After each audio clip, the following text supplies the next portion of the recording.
Let's go ahead and kick things off. Let's see. This presentation's I guess it's technically three parts, two major parts. One is we're going to talk about SSH as just kind of an introduction. You know what it is, what command line tools come along with it, and then we'll talk about common configurations that you would set up to connect to various hosts. And then we're going to talk about weird, crazy things that SSH can do that can be a lot of fun, but tend to have kind of specific needs, specific purposes. Before I get into the tips section, I'll break for questions. So there's a lot to SSH, and everybody's going to use it slightly differently. So if anybody has any questions about SSH that are not answered in the first two sections, I'll pause before the third section, and we can go over them or play around at the CLI, whatever you guys want. So we'll start with basics. SSH stands for Secure Shell. It was a replacement for things like Telnet and a few other protocols that it grew into over time. And the problem with Telnet and other similar protocols is everything goes over the wire in plain text, which means if you run a program that listens to traffic on the wire, you can just see the traffic. It's all plain text, usernames, passwords, and then of course the data that's being exchanged is all plain text. And so SSH was written in response to an attack on a university network to encrypt that sensitive data. It was first released in 1995 as freeware, and then the author moved to make it proprietary. It was originally released under an open source license, so when he started to move it to be proprietary, I guess he wanted to form a company around it. The Open SSH project was started, and they forked the last open source release and ran with that, and that was in 1999. And Open SSH is very likely to be the version of SSH that you're using on your computer. It's everywhere. And then finally, it was adopted as a standard by the IETF, the Internet Engineering Task Force, in 2006. There's two major versions of SSH, version 1 and version 2. We're only going to be talking about version 2 in this presentation. Version 2 added a whole ton of stuff, file transfers, one of the major ones. But with version 2, SSH became a replacement for a whole ton of tools, VPNs, FTP, a few other things. So SSH is a suite of CLI utilities and daemons. If you pull up the man page on SSH, the See Also section has a link to a bunch of those CLI programs, and we're going to talk about more than a few of them today. But those man pages are really excellent. The config files as well. So like the SSH config man page is a man page just on the SSH config file. It's really detailed, and it reads pretty clearly. You don't have to know a lot to just kind of poke through it and see what options are available. And as you can see from the Wikipedia page, SSH has an awful lot of uses. And we'll be talking about a lot of them, but not all of them in this. So as you guys know already, to use SSH, you just type in SSH and the hostname, or user at, and then the hostname. And if you want to change the port, it's --p. That becomes important for a reason we'll talk about in a minute. But yeah, that's it. Once you type in this command, you then have a shell session on a remote host, as though it were local. You can also SSH to an alias that you define in your SSH config file. And this is a really common workflow. I use it all the time. And we'll talk a little bit about it in the next section. So by default, if you just SSH to a host, it will prompt you for a password. So like if I were to SSH to my local machine, for example, it's going to do a few things. It's going to ask me if I want to continue because this is the first time I've connected to this machine. And then it's going to ask me for a password. And there you just type in the password of that user account. So by default, it'll use password authentication. In a business setting, that doesn't come up quite as often for reasons we'll get into. One of the major ways, and the way we use here at MX to connect to a remote host is with public and private key pairs. Or I should say, the way we connect to hosts here at MX prior to Seth Skousen's introduction of teleport, which is going to make a lot of this kind of noise and boilerplate go away. But in order to do that, you need to generate a public and private key pair. And this is what it sounds like. So if you just type that in, it'll ask you where you want to save it. You can save it anywhere you want. So you can say, test key. And it's going to ask you for a passphrase. I'm going to mention this more than once, but I highly recommend never, ever leaving an empty passphrase on your key. If you have a key with an empty passphrase, you have to generate a new one to replace that.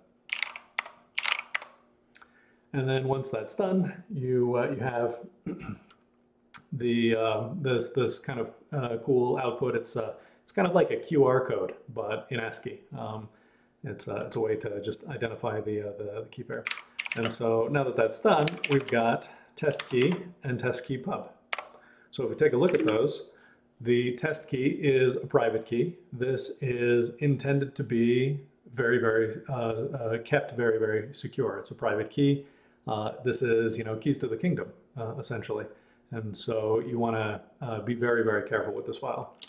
Whereas the public file, public key file, which looks like this, is intended to be shared publicly. In fact, if you've ever uploaded a key file to GitHub, it will make this URL for you. So if you click on that, it will show the public keys that you've uploaded to GitHub so that other people can just download those.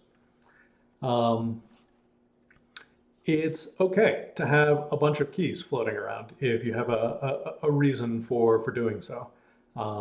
Say you've got a personal key and a work key or a miscellaneous key. That's all fine. And SSH has some tools to help you kind of juggle keys, but keep in mind those keys are there to organize things however is best for you to organize things. I guess organize things and keep them secure. The public key then usually goes in this file here on a remote host, this authorized keys file.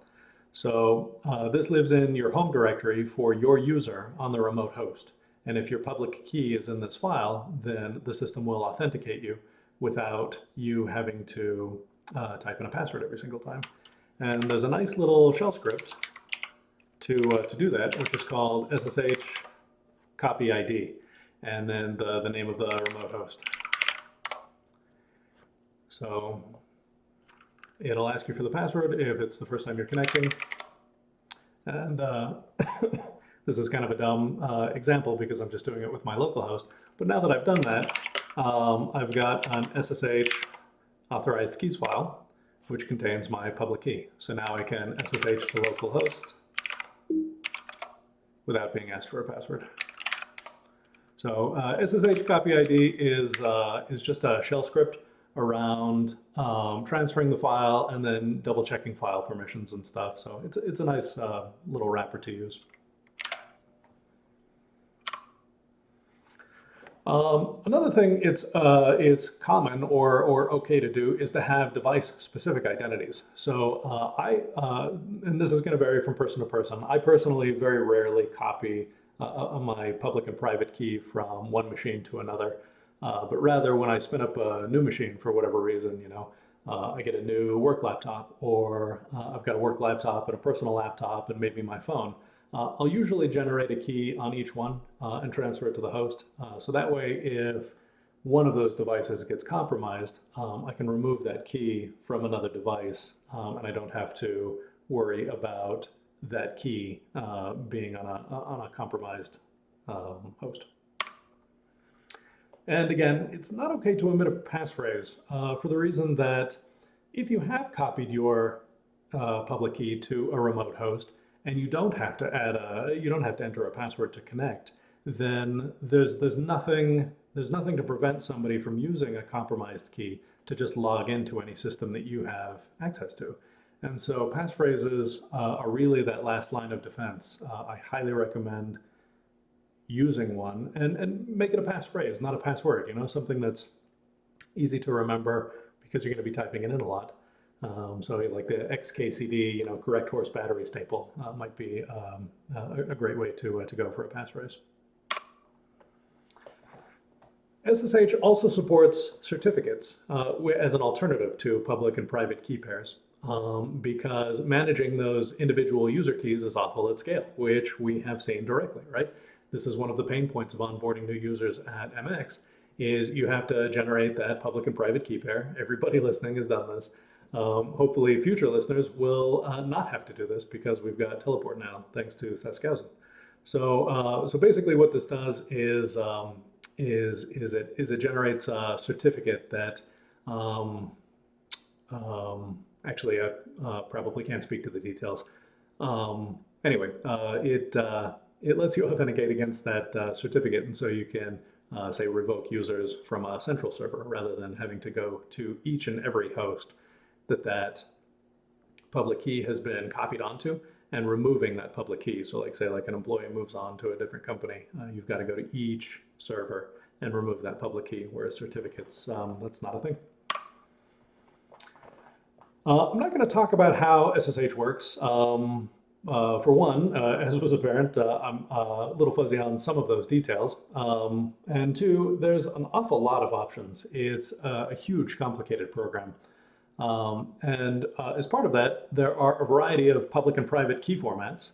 And there's a variety of encryption algorithms that encrypt things over the wire. But one of the beautiful things about OpenSSH, or I guess SSH in general, OpenSSH does this particularly well, is it negotiates acceptable mechanisms. The server says, this is what I support, and the client says, this is what I support, and the two of them try and figure out something that both of them can use to properly authenticate the session. And if you ever want to see what that looks like, use the -v flag to SSH.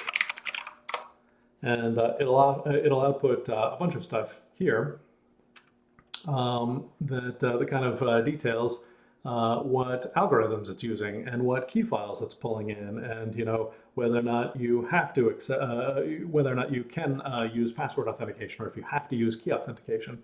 And SSH will try and guess which keys you want to use based on what's been loaded on your system. So for example, it's asking me for my default passphrase.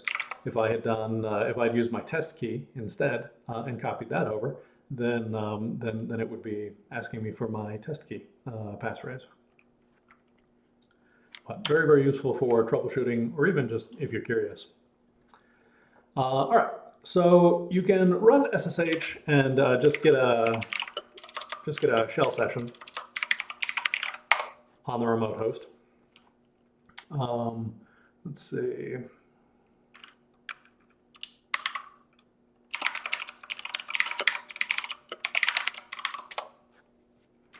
And so now I'm logged into the remote host. Of course, it's just localhost for my stupid demo here. So there's not a lot to look at, but I'm logged into that remote host, and now I'm logged out. So you can get a shell session, an interactive shell session, and just type things. You can also run commands. So you can run commands. You don't have to delimit these in strings if they don't have spaces. So the strings here are unnecessary, but I think it makes the example a little bit more clear. And that just runs a one-off command and returns the result to you directly.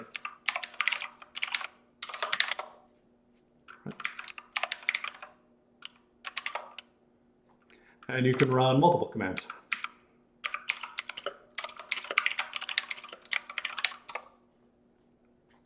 And you get that output back. by default as lines there. So if you ever wanted to do that on, say, a group of hosts, and I do this quite frequently when I deploy code, and say like I want to check, all 24 Ballista machines, and I want to check whatever revision the Ballista app is currently on all 24 machines, then you will run into problems because these three lines these three lines won't necessarily be returned in order, and you're not sure which host is returning each one. And so when you have to do this on a variety of machines, it's often useful to do something like this, to use subshells to always prefix the return from the command, with the host name. And with subshells, as you may or may not know, these automatically get rid of new lines. So this command here, echo hostname, and then cat, and then the revision file that our Rails apps put in place would all be output on a single machine. So say like I'm using xargs to do this in parallel, 6 at a time, then I get those responses back very, very quickly. 6 at a time across 24 doesn't take that long. And each line is prefixed with the host name, which is useful. So SSH can transfer files, and that's the SCP command, secure copy, and it mimics the regular CP command that you've probably used at the CLI. So it mimics it exactly. Source, destination. If you're doing a directory, you have to pass the -r flag for recursive. And that's a nice way to just copy a bunch of files from your local machine to the remote host, or from the remote machine to your local host. And it goes both ways. So for example, you can secure copy a file from the remote host, from your local host to the remote host. And you can use, for the connection string here on the right, you can use any of the connection parameters that we've talked about already. So aliases, user at host, and then you can specify the path after a colon there. And yeah, this is really nice. And it goes both directions. So if you want to copy something from the remote host, you just put that first, and then your local, the path to your local directory second. So exactly like the regular CP command, source and then destination. But if you need to specify a port, it uses the capital P flag, which is inconsistent, as we already saw with the regular SSH command, and will trip you up. So just something to watch out for. And then it's a drop-in replacement for an FTP server. So if you've got an FTP client that does SFTP, then it just works with OpenSSH. rsync as well. I realize rsync is not as well known outside of Linux circles, but it's an amazing tool for copying a bunch of files, especially large files. So like this is one I use quite frequently on my home server. This progress just outputs a progress meter, and append to verify is really nice because if this gets interrupted, it will pick up where it left off and only copy the parts of the file that haven't been moved over yet. So this is a wonderful way to just say, make sure everything in this directory is exactly the same as everything in this other remote directory. And rsync is an incredible tool and well worth its own presentation. It works with Git, as you guys all know. So if you clone a Git repository, you can specify SSH, and it uses all of the same mechanisms that we've already talked about. And if you ever want to see that in action, you can use this environment variable, git SSH command, and then run a git command. So like git fetch is a nice one because it doesn't change anything, but still contacts that remote host to see what's going on.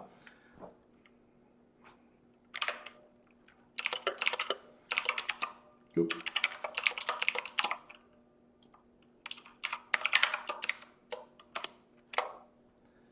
And it outputs all of that same information. So here's the regular Git output that you're familiar with, and everything else is all about how it fetched that. So as you can see, I'm using teleport.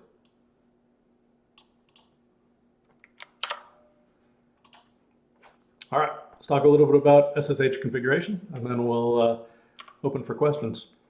There is a configuration file which may not exist by default that lives in your home directory in the SSH, the .ssh directory. If it doesn't exist, you are welcome to create it. Just keep in mind that that directory has some permission requirements because it can store sensitive data. So if you create it yourself, you have to set those file permissions. If you do the keygen program that we've already talked about, it will by default try and put the key in that directory. And if it does that, it will create that directory for you and set all of the file permissions appropriately. So if you ever forget what the file permissions are, just generate a key pair. You can even generate a key pair and put it in, save it to a different name, but it will take care of those permissions. So in here, you can do a few things. You can specify the host and then an IP address to the host. There's generally not a lot of value to doing this by itself, although I do it because, so you can see I've got a bunch of hosts here for machines that I connect to as part of my job. And the reason I do that is because a lot of CLI utilities will look at this file to autocomplete things on the CLI. So, right, makes it kind of nice. So again, unnecessary, but maybe nice for autocompletion, or even just reminding you which host names are valid or not. You can assign a alias, and then if you do that, then you specify this host name to say where you actually connect to. And once you've done this, now you can just SSH to Raspberry Pi. And so this is something I do on my home Raspberry Pi server, for example. That's just kind of a nice way to not have to remember, you know, if you have to connect to an IP address, to not have to remember that IP address, you're just giving it an alias. And then you can do kind of a mix of both, and you can do multiple aliases as well. So say like you want, say you want to be able to autocomplete, and you want an alias, and there's an old server alias as well. You can do multiple ones, and all of this works just fine. So this is what, 1, 2, 3, 4, 4 ways to SSH into the same machine. You can specify a username and a port, which is, again, just kind of a nice time saver so that you don't have to specify that on the CLI every single time. In the case of teleport, if you've run the setup script, it will set up a port for you because teleport requires a specific port. And you can use patterns in your host. If you try and SSH to something that matches this pattern, then it will use these configuration options. And you can make an entry like this if you just want to apply a bunch of settings to all of the hosts that you connect to. So you can see I do that here with some settings that we'll talk about in a little bit. You can specify an identity, and this is useful if you've got, say, a bunch of identity files in your SSH directory, so that way you don't have to specify each one each time. If they're in there, and also if they're added to your agent, which we'll talk about in a minute, SSH will just try them all to try and connect. But if you want to avoid that noise, or if you want to avoid, you know, trying to handshake on one server with a key that you know, you don't. Maybe it's a sensitive key, and you don't want to try and handshake with that key, you can just specify this, and then SSH will just try the one that you've specified. So this is something that I'm guessing most of you have run into already, but whenever you connect to a remote host, SSH will add it to a known hosts file. And these files can get quite large. So for whatever reason, mine is currently sitting at 952 lines, which is an awful lot of hosts. There's some overlap here, I think because the remote keys have changed since I've connected to them the first time. So maybe I should come through and kind of clean this up. But in any case, it will add the host that you connect to and then the fingerprint for that host. And by default, if that fingerprint changes, so like the host was rebuilt or something like that, and you try and connect to it, it'll say, hey, these fingerprints don't match. The last time you connected, it had a different fingerprint. And that's trying to save you from accidentally connecting to a host that's pretending to be a host that you usually care about. So in the case of MX, we rebuild hosts semi-frequently, and we get this this message saying the fingerprints don't match. But in our case, that doesn't matter. But in some cases, it might. If somebody's trying to trick you into connecting to a host. If you don't want that, you can use these a variety of these three values to kind of turn that off. But if you do, just be aware that you're doing that, and you're opting into less security. So when you do that, you have to be doing it for a reason. Hash known hosts is sometimes enabled, sometimes disabled by default on various systems. And this is usually something that's going to vary between distributions. So Mac OS might do it differently from WSL on Windows, might do it differently from Debian, might do it differently from Fedora. If you have it turned off, then you've got the actual host name here in this file, like I do. But if you have it turned on, then you've got something, some kind of gibberish here, which is not the actual name of the place that you're connecting to. The idea being, if somebody compromises your machine, they can look at this known hosts file and see all of the hosts that you can connect to, and then try and compromise those hosts because they're on your machine.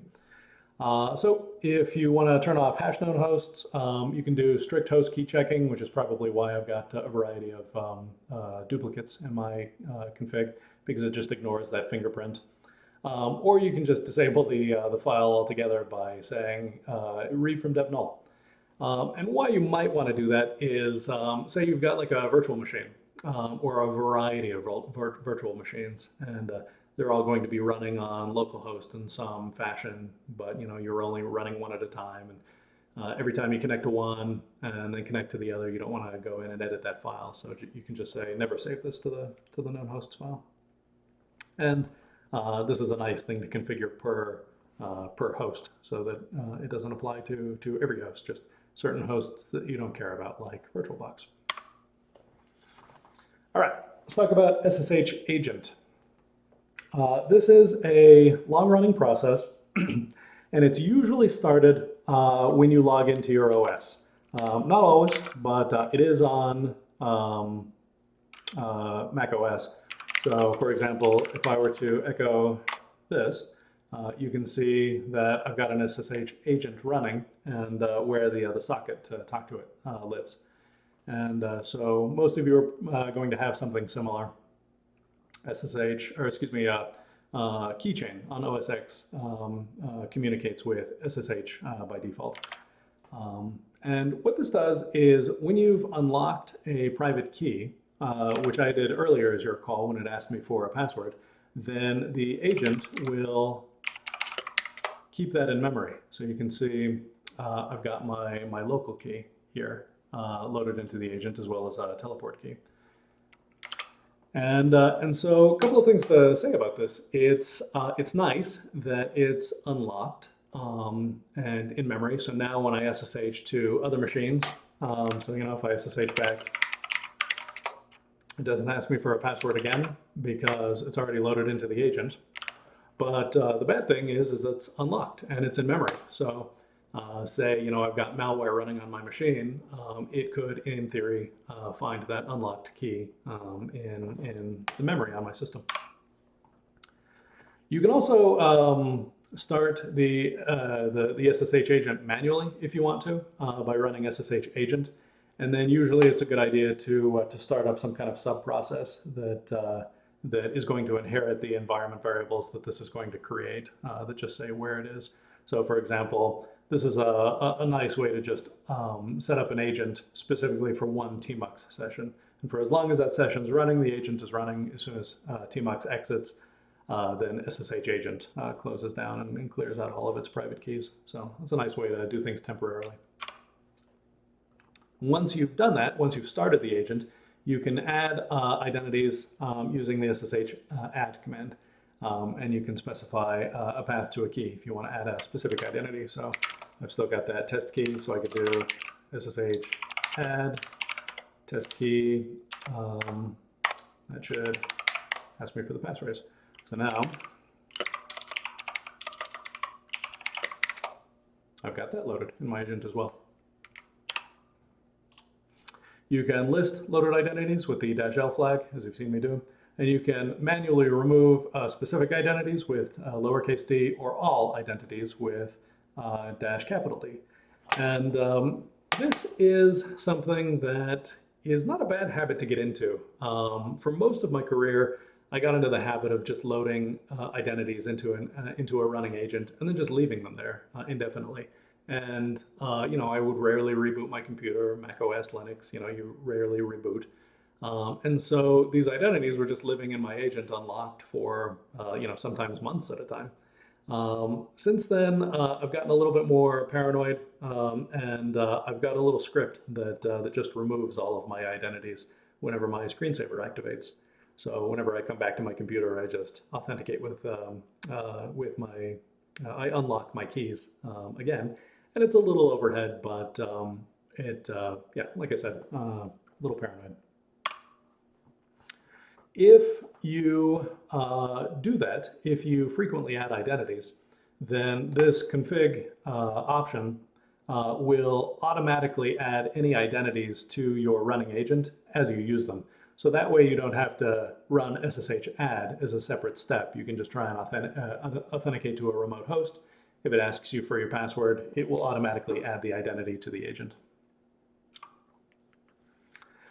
This is something we use at MX, where you can forward the unlocked keys in your agent to remote hosts so that they're available. So say like you need to SSH from one host, from your local host to one remote host, and then from that remote host to yet another remote host. It comes up more often than you might think. This is a nice way to have those identities in your agent automatically available to that other host, 2 hosts deep. If you do that, just keep in mind that, that again, those are unlocked identities in memory. So if the remote host is compromised, in theory, they might be able to fish that key out. So this is a nice thing to do for specific hosts that you need to do it for. So like we need to do that for our hosts here at MX, but generally speaking, not something I'd recommend enabling globally. All right, last, I think there's this concept of sharing a single SSH connection with other terminals. So for example, if I SSH to localhost, and then if I open a new terminal and SSH to localhost again, it's reusing that same connection in both of these terminals. It's not as obvious here in this demo, but say like I had to authenticate, using a password, then I opened a new terminal and reused that same connection. It would not ask me for the password again. It's just reusing that same connection. And it's fast, and it's just kind of a nice time saver, so you can see shared connection. And the way you do this is with this control master setting. So you can say, so control master auto turns this on, control path tells you where these socket files live. So if I look in that directory, you can see that, that I've got a few socket files. So it looks like I connected to Ballista not too long ago, and then localhost, which I just connected to now. And usually, if you omit this this middle thing, then when the last connection is closed, it will close the socket. Or you can say, have the socket hang around for 1 minute after I disconnect, which is nice if you disconnect and then forget and you have to reconnect. You can communicate with those sockets. You can check to see if they're active. You can exit or stop them using this command here. So it comes up if you ever want to play around with those. Checking is kind of interesting. I've got a little shell script that connects to GitLab, and then it waits for that connection to be available, and then it does a git fetch on 30 repositories, all using that same connection. And it's not super fast. It's not that much faster than just doing it without the shared connection, but it is reusing the same connection, and it's fun to watch, in my opinion. Last, we'll talk about the SSHD, so the server configuration file. And there's a few things that are noteworthy here, just because some servers might have these configured. If you ever want to, spin up a Raspberry Pi and play around with these on your own, you might want to play with these. This is a way to kind of lock down SSH a little bit. So this is saying this is a way to disable password authentication, and this is a great way to lock yourself out of a machine. But this is saying we're only going to allow key-based authentication, no passwords. This is saying we're not going to allow the root user to log in via SSH at all. And if you've ever run an SSH server that's connected to the public internet, you get scanned all the time with bots that are trying to log in, using various credentials. Yeah, I mean, they just fill up your log files. So this is saying don't allow root. This allow users is saying only allow Alice and Bob, right? This is whitelisting specific users. And then you can specify the path to a file that contains public keys, like we already talked about. All right, that's the end of SSH kind of basics. Does anybody have any questions about things they want to see or play around with on the CLI?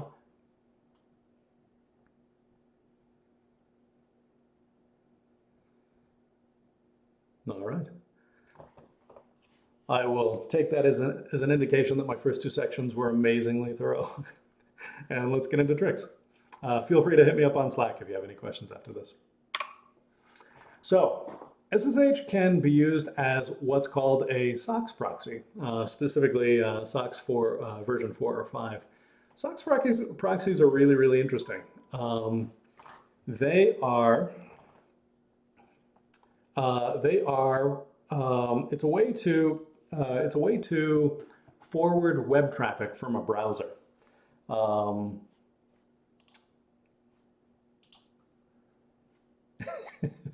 Thank you, Bronson. It's a way to forward web traffic from a browser. So what you do is you use this dynamic forward in your SSH config file, and you specify a port to listen on. So now when you SSH into this myvps.example.com, then it automatically binds port 8009 on your local machine. And then,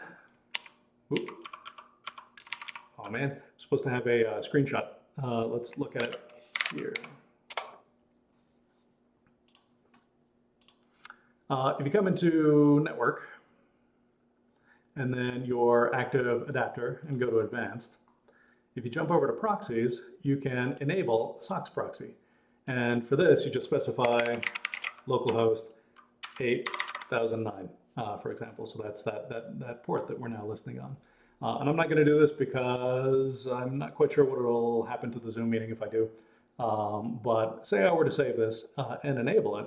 Now, once that's set up, if I go to my web browser and I start browsing, those HTTP requests are going to be proxied through this SOCKS proxy.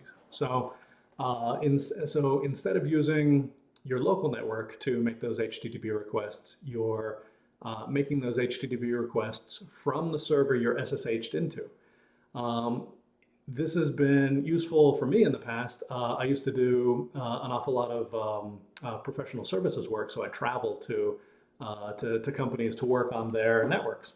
And oftentimes these were, big corporate companies that, that had very locked down networks. And, I needed to look something up on the web, like, how to configure something or something like that. Or I needed to access my webmail. I worked at a place once that blocked access to Gmail. And we used Gmail for my work email. So I couldn't access my work email while I was on site with this company. So what I did is I set up a SOCKS proxy and I SSH'd into a VPS, and then poof, that gave me access to Gmail right in my web browser because it was tunneling all of that traffic, or proxying all of that traffic. So really cool, handy when you need it. On the same token, similar token I should say, you can just do port forwarding.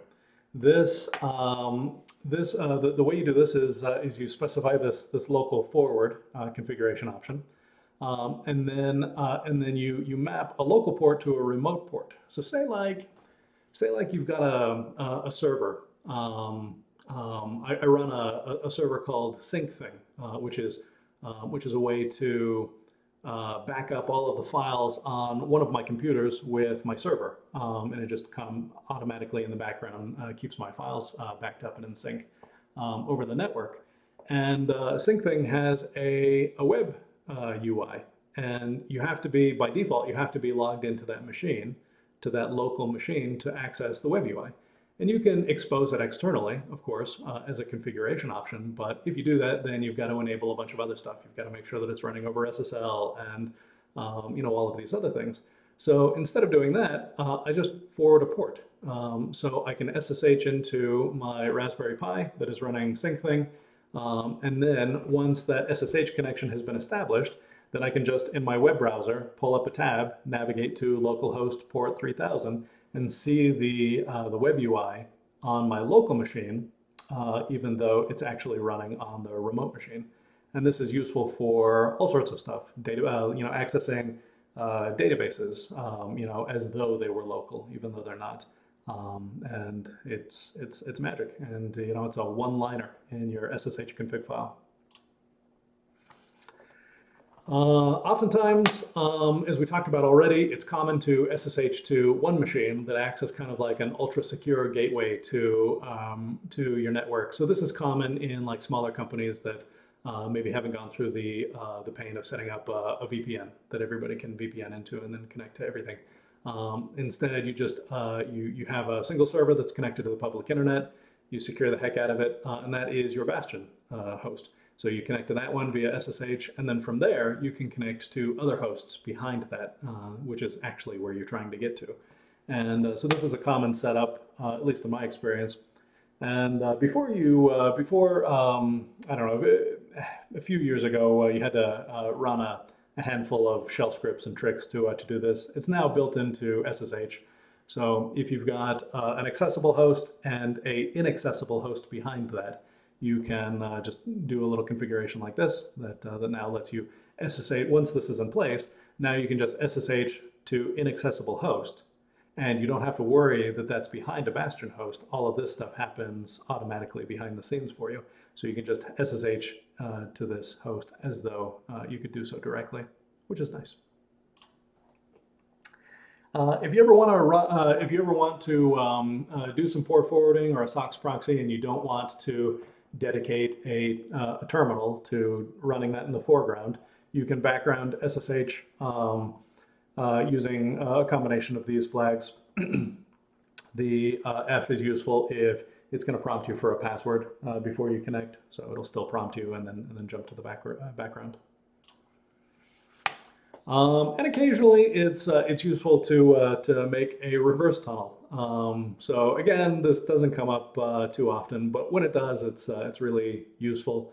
I was working a job a while back where we had to connect to a customer's machine from outside that machine, but that customer did not want outside connections coming in, but we had this contract we had to do, and so we were kind of between a rock and a hard place because we couldn't be on site all the time. Anyway, what we needed to poke a hole in that customer's defenses, the kind of thing that would light the hair on fire of anyone on our InfoSec team here at MX. So don't do this at MX. Do not do this at MX. This is it's. When it comes up, it's a total hack, and occasionally you need a total hack. But anyway, what this does is it sets up a connection. So say like you were to SSH into a machine, run this command, and this command is going to connect to some remote machine, maybe one that you have control over. So then once that's done, then you can connect to that remote machine and then get access to this machine. It's a reverse tunnel, and kind of crazy. This one's fun. SSH by default can read and write to standard in and standard out. So for example, if you've got a local file, you can just pipe, or you've got some command line. You can just pipe to SSH as though you would pipe to any CLI command, and then the result of that pipe is available on that remote host. So this is a dumb example, but say you needed to transfer a file, you could just use cat to do that, and that works just fine. And that works in both directions. So if you want to run a command on some SSH host, you can redirect the output of that command to something local, or use that in a pipeline on your local host. So that's super useful usually for copying files. But say like you have a thumb drive, and on Linux, this SDA2, that would be your thumb drive. And say like you wanted to make a copy of that thumb drive and you wanted to back it up on the remote host. And you wanted to do that without having to do those in two separate steps. Copy the thumb drive to a local file on your machine, and then secure copy that file to a remote host. This is a great use for using SSH in a pipe, where you're just reading from that device directly, you're piping it to SSH, and then you're just catting that to an image file. So this doesn't have to be text, it can be binary information like this would be, but all of this works just fine. My favorite use of that standard in, standard out is using tar. So oftentimes it's useful to use tar instead of just SCPing a directory of things, because tar will preserve things like ownership or permissions or other file attributes. Tar keeps those intact. And so what this is doing is this is creating a tar archive of a directory, and then copying that tar archive over SSH. And then this first example is just writing that directly to a file. Or say like you didn't want to, say like you wanted to copy a local directory to a remote directory and you wanted to preserve all of those file permissions, it would look like this bottom command. So this is saying create a file, CF, for my directory. So create a tar file from my directory, pipe that over SSH, and then on the remote host, we're running yet another command, which is taking standard in. So this is writing to standard out, this is taking standard in, and this is saying tar extract a file, and the file in this case is standard in, that dash. And so this is a great way to copy a directory and preserve a bunch of file permissions, all as a neat little one-liner. There's a thing called SSHFS, which can be nice. It uses something called Fuse. Fuse is short for File Systems and User Space, but it's a way to,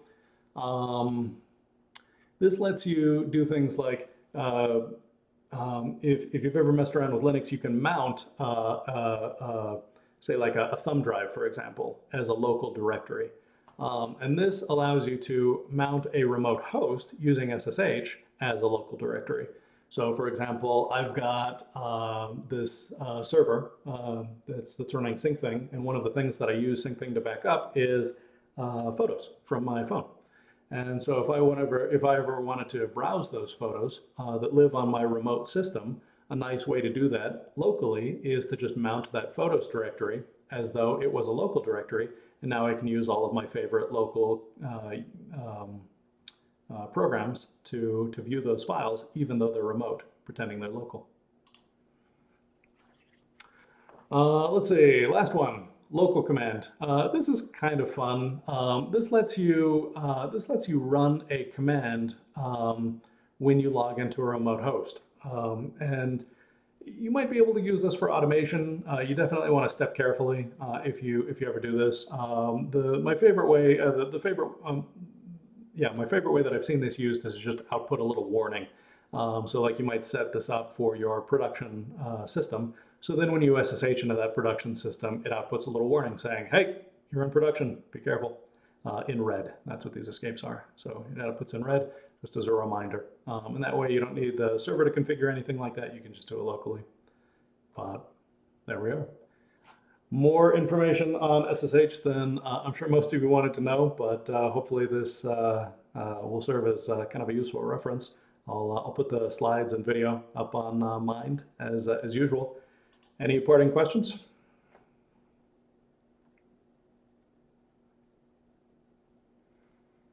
Cool. Feel free to reach out to me on Slack if that changes, and thanks a lot for coming.